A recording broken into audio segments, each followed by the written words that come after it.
Shalom, selamat pagi keluarga besar kerajaan surga, keluarga besar kerajaan Allah ya. Pagi hari ini aku mau bercerita tentang kekuatan uang. Siapa yang gak tahu uang? Kekuatan uang itu bisa bikin orang mabuk kepayang. Uang itu bisa bikin orang jatuh. Kekuatan uang itu bisa bikin orang menghilangkan banyak orang.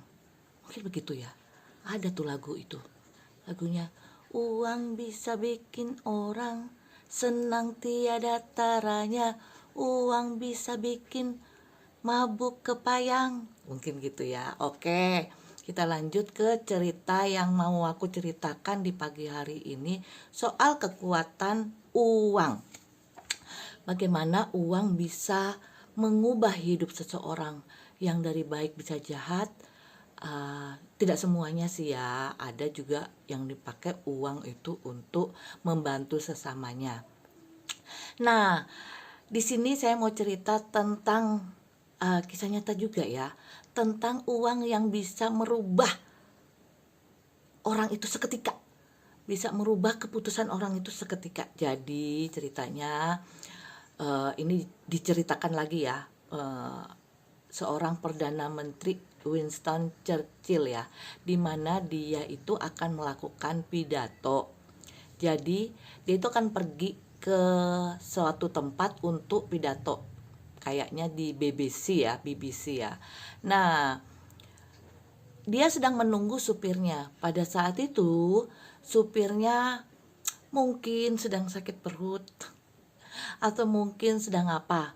Saya nggak ngerti juga kenapa supirnya cuma satu, kan dia tunggu-tunggu ya. Akhirnya dia tidak tahan untuk menunggunya karena sudah waktunya, sudah mau waktunya gitu ya. Akhirnya dia mengambil atau memanggil di jalan, dia berdiri di pinggir jalan dan memanggil taksi gitu. Nah, kemudian taksi ini dipanggil ya, dia berhenti. Hanya pada saat Perdana Menteri ini mau masuk, nah terus si taksi ini bilang gini, "Pak, saya nggak narik sekarang karena ini mau buru-buru, mau jam 6." Dia dengan kesal dong, Winston, "Gimana sih, orang taksi lu lewat, ya gue panggil harusnya lu mau, karena tidak ada penumpang juga. Terus mungkin lampunya menyala, kalau lampu menyala kan berarti nggak ada orang gitu kan ya. Kenapa dia itu? Ya Pak, saya jam 6 itu mau mendengarkan pidato dari seorang Perdana Menteri. Mungkin kalau di sana, kalau di sini seorang Jokowi mungkin masuk taksi pasti ketahuan ya, Pak Jokowi gitu. Mungkin wajahnya mudah dikenali, tapi kalau Winston ini mungkin bagi kalangan yang di bawah itu ketemu orang kayak gitu, mungkin mukanya itu apa ya, serupa-serupa gitu ya. Jadi dia menyangka, saya mau melihat pidato Pak Winston ini nanti jam 6, jadi saya tidak bisa mengantar Bapak untuk pergi ke tempat yang Bapak tuju karena saya harus pulang untuk melihat pidato itu. Kemudian sama Winston ini dikeluarkanlah 100 pound sterling. Kebayang ya berapa itu duit untuk membayar. "Pak, saya bayar segini." Wow, langsung si supir ini bilang, "Oke, masuk Pak, kita antar. Biarin aja lah si Winston itu," katanya gitu. "Mau pidato apa kayak mau pidato apa." Kita tidak diceritakan lagi atau tidak tahu lagi keadaan saat itu Pak Winston itu ketika menerima perlakuan seperti itu ya. Tadinya dia bangga karena waduh ditunggu-tunggu nih pidatonya. Sekarang dia bilang dengan hanya 100 pound sterling, wah, langsung berubah pikiran. Nah, itu anekdot ya. Dimana kalau kita baca dari firman Tuhan ya, gini. Dalam Amos pasal 2, "Karena murkanya Tuhan menghukum bangsa-bangsa juga umat Israel." Amos 2 ayat 6 mengatakan, "Beginilah firman Tuhan, karena 3 perbuatan jahat Israel, bahkan 4, Aku tidak akan menarik kembali keputusanku. Oleh karena mereka menjual orang benar karena uang dan orang miskin karena sepasang kasut," ya. Kerap kali uang dipakai orang-orang untuk memang hal-hal yang negatif, sehingga sekelompok orang secara ekstrim menyebut uang sebagai benda yang jahat gitu ya.